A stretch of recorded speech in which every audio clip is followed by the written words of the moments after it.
ఎందరో మానవులు ఆత్మాభిమానాన్ని తమ జీవితం యొక్క మంత్రంగా మార్చుకుంటారు. జీవితంలోని ప్రతి క్షణాన్ని వారు ఆత్మాభిమానాన్ని పెంపొందించుకోవడంలో గడుపుతారు. కానీ వాస్తవానికి ఆత్మాభిమానం అంటే ఏమిటి? ఇది మీరెప్పుడైనా ఆలోచించారా ద్రుపద మహారాజా?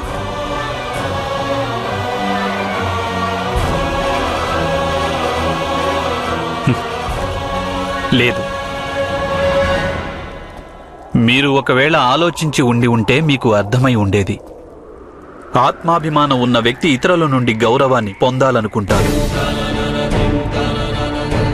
అందరి నోట అతడు తన గొప్పతనం గురించిన ప్రశంసలు వినాలనుకుంటాడు.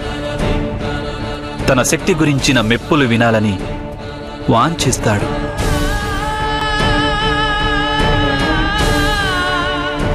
అంటే తన శక్తి గురించిన ప్రమాణం ఇతరుల నుండి కోరుకుంటాడు. అతనికి స్వయంగా తన మీద తనకు ఎలాంటి నమ్మకమూ ఉండదు. భయం ఉంటుంది హృదయంలో.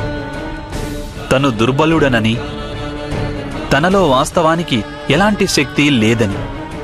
అంటే ఎవరి మనసులో భయం ఉంటుందో వారి హృదయంలోనే ఆత్మాభిమానం ఉంటుంది. మహారాజా, వాస్తవానికి ఆత్మాభిమానం ఈ భయానికి మారుపేరు కాదు కదా. మీరే ఆలోచించండి మహారాజా. భయం హృదయం యొక్క కారాగారం అయితే ఆత్మాభిమానం ఆ కారాగారానికి వేసే తాళం. మీరు మీ విషయమే చూడండి.